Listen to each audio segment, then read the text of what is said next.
Vamos a conversar como todos los viernes con nuestro compañero y amigo José Elías Romero Apis, abogado constitucionalista y penalista que escribe también los viernes en el periódico Excelsior. ¿Cómo estás, querido Pepe? Muy bien, Pascal, qué gusto saludarte este viernes después de una semana tan agitada. Muy agitada, sí, muy agitada y creo que nos ha dado esta semana mucho material para platicar.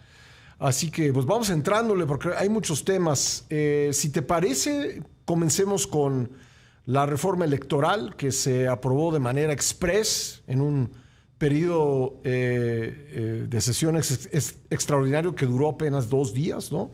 Pasó por la Cámara de Diputados, pasó por el Senado de la República, ya está siendo aprobada por parte de los congresos estatales. Y mi primera pregunta es... Pues tú hablas de la seriedad en tu artículo, de la seriedad y la no seriedad de la política.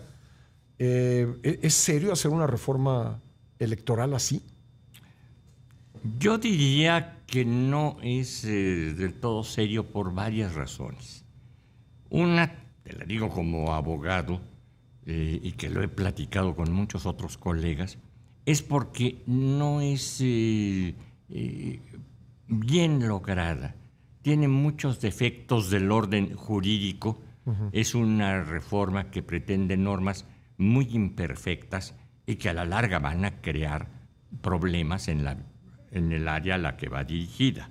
Y otra desde el punto de vista político, si estas reformas mal hechas, no digo si buenas o malas, sino mal hechas, son mal hechas por ignorancia o mal hechas por perversidad, premeditación. Es decir, para algún fin avieso o para algún fin personal y parcial. Es decir, esa es la parte política. Pero de que son mal hechas, están mal hechas. A ver, vamos desmenuzando esta reforma. Es una reforma que en uno de sus puntos crea una comisión para revisar si los candidatos tienen antecedentes vinculados con el crimen organizado. Y si por tanto pueden competir, ¿no?, sin representar una amenaza para los ciudadanos. ¿Qué opinas de eso?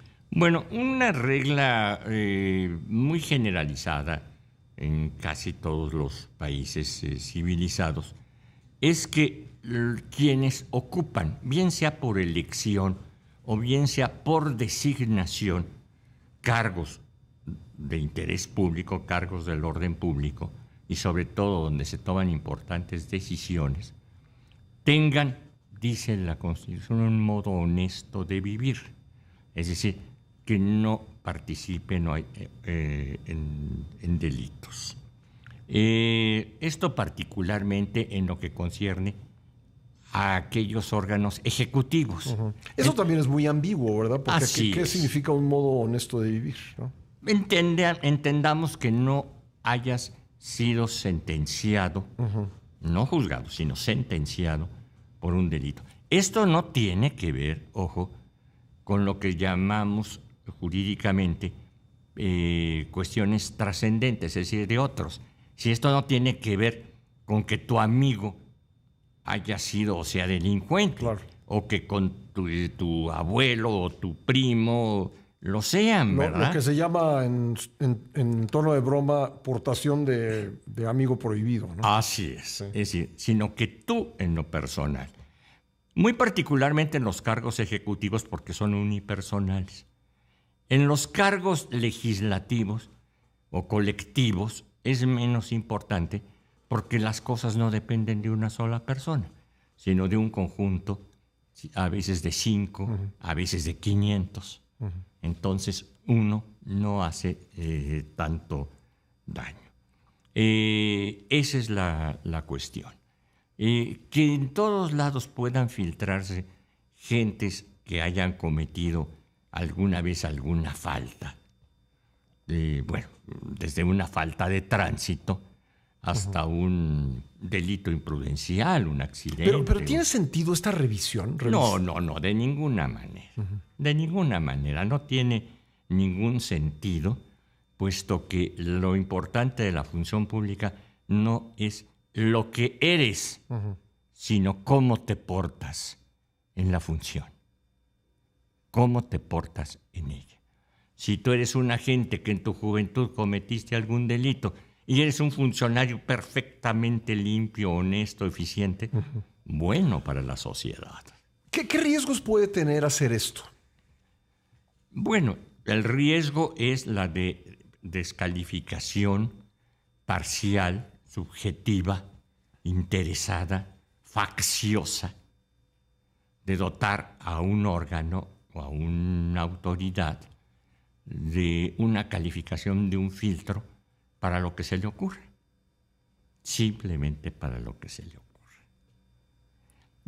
O sea, podríamos ver un uso político de... Sí, desde luego. De esta medida creada por la reforma. Y sobre todo en una circunstancia como la que estamos viviendo nosotros, en donde el tema de la delictividad de los funcionarios, la forma ilegal en la que se comportan, etcétera, ha quedado en claro que no importa mucho.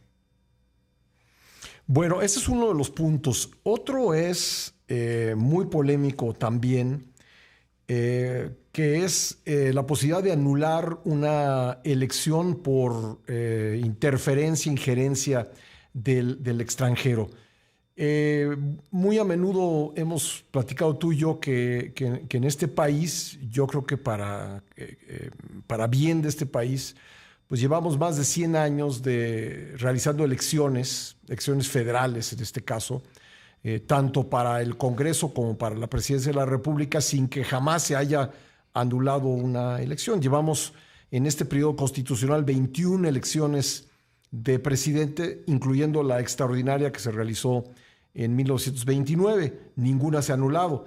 Llevamos 40 elecciones para la Cámara de Diputados, ninguna se ha anulado. ¿Por qué crear ahora, o qué te parece a ti, crear la posibilidad de anular una elección pues con criterios también muy subjetivos? Porque pues no es lo mismo anular una elección que está esto establecido en el marco legal si no se instala el 20% de las casillas, eso es, digamos, un número objetivo, pero decir que hubo injerencia extranjera, pues se vuelve algo completamente subjetivo. ¿Qué es injerencia extranjera? Es un post en la red social X, son 10 posts, son 20, es una declaración de un presidente. ¿Qué es injerencia extranjera? Desde el punto de vista jurídico es un absurdo el establecer una sanción, una norma punitiva, como sería una anulación de elecciones, por razones imprecisas. Esto es lo que se ha llamado en materia electoral, quizá el nombre se deba al talento de Arturo Núñez, la causal abstracta, de la que se habló mucho hace 30 años. Sí, en elecciones que ha habido anulaciones, elecciones estatales, ¿no? Exactamente. Sí. Los penalistas, y nos lo repite recientemente la diputada Sánchez Cordero, hablan de una causal abierta. Otros hablan de una causal difusa. A mí me gustaría, como constitucionalista, hablar de que debe haber una causal exacta o inexacta. ¿Por qué uso esta palabra? Porque es la que utiliza la Constitución en su artículo 14, que las sanciones siempre deben ser por una conducta y por una ley exactamente aplicables, combinables entre ellas. Es decir, la inexactitud es una aberración. Y como estas son garantías que el mundo civilizado, no el mexicano, ha ido creando, después de una oscuridad de siglos de la humanidad, de poder juzgar, castigar, etcétera, a grupos, a colectividades o a personas en lo individual por causas vagas, porque te portaste mal, porque pareces delincuente, porque no has hecho lo correcto, sin precisar qué es ello. Esa es una aberración jurídica y vamos a lo político. Parece que esa estabilidad tan importante de la que estás hablando, no a todos les gusta. Y cuidado, puede haber gentes, puede haber grupos que les gustaría una desestabilización de la vida política. Porque eso mexicana. provocaría la anulación de una elección, ¿no? O sea, no, Y por lo tanto un vacío de poder. Sí. Y cuando hay un vacío de poder, se hace de él el que pueda. El que pueda. O el que quiera. Sí, digo, no lo hemos vivido en México, insisto. Y de hecho, es difícil encontrar en toda la historia mexicana, en más de 200 años de historia, casos de anulación de elecciones presidenciales. Yo solamente encontré dos, así de memoria. La elección de 1828, que nos metió después en problemas terribles a lo largo del siglo XIX. Y luego la anulación de una elección que fue de caricatura, que fue la de Victoriano Huerta, para tratar de formalizar o darle legitimidad al poder que había usurpado. Esa elección se anuló también, y se anuló porque fue un desastre la realización de esa elección, y el propio Huerta pidió al Congreso a modo que tenía que se la anulara. Pero fuera de eso no hay muchos antecedentes de elecciones anuladas, y quizá es venturoso que no hayamos vivido eso en México, ¿no? México y los Estados Unidos son los dos países del planeta que tienen la más larga historia de estabilidad electoral política.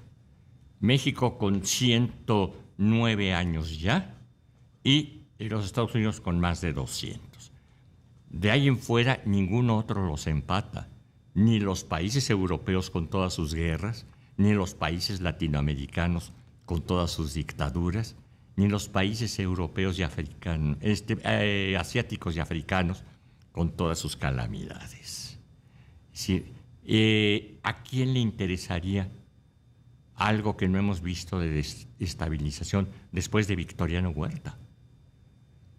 Claro, para un Huerta siempre hay un Carranza, pero el costo para los países es muy alto. Es muy alto. Muy alto. Sí, y pues como tú dices, ¿qué finalidad, verdad, puede tener quien presenta esto? Porque no es ante un riesgo real.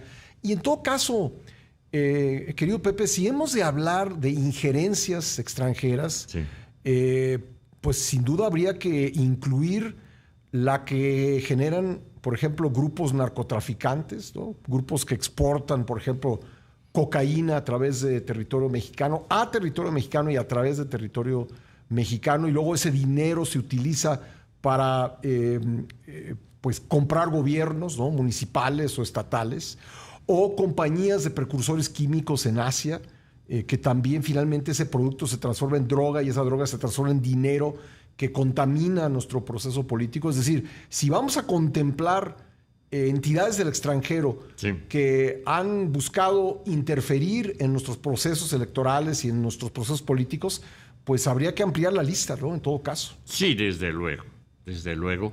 Pero, y citas muy bien el caso de las drogas, porque es un fenómeno global. Hay muchas drogas que no se producen en México porque los insumos son de origen extranjero necesariamente. Por ejemplo, la cocaína. Ninguna otra región del planeta produce coca más que Sudamérica. Nadie ha logrado, ojalá un día otros países, sobre todo los consumidores, logren su autosuficiencia y dejemos de estar en el marco de este tráfico infame. Sí, o los precursores químicos, ¿no? Así es.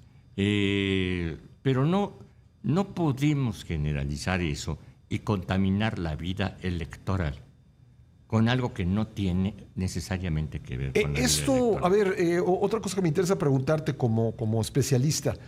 No se discutió la ley secundaria. Sí. Pero la reforma a la Constitución parece que ya quedó, a reserva de que los congresos estatales lo aprueben. Pero en el minuto que nos queda, ¿es aplicable esa reforma aunque no tenga ley secundaria o ley reglamentaria? Yo tengo la impresión, y muchos tienen la impresión, de que esta reforma está etiquetada, que lleva el destinatario de que no se metan los Estados Unidos. Yo tengo la impresión de que si los Estados Unidos quisieran meterse en la política mexicana, no se meterían en una casilla electoral. Punto. Lo harían de otra manera. Claro. Bueno, pues ahí está clarísimo. Pues muchas gracias, Pepe, y quiero recomendarle a nuestra audiencia que te lean los 2 partidos de la política real, en la que dices, entre otras cosas, lo siguiente: se sigue confirmando que no hay seriedad sistémica en nuestra política, no tenemos una democracia seria, ni siquiera una dictadura seria, no hay discurso serio, ni gobernanza seria, ni acciones serias, ni soluciones serias, ni oposiciones serias. Es parte del artículo de José Lía Romero Apis, que le recomiendo mucho a nuestra audiencia este viernes. Gracias, Pepe. Muchas gracias a ti, Pascal, y muy buen fin de semana para todos. Igualmente.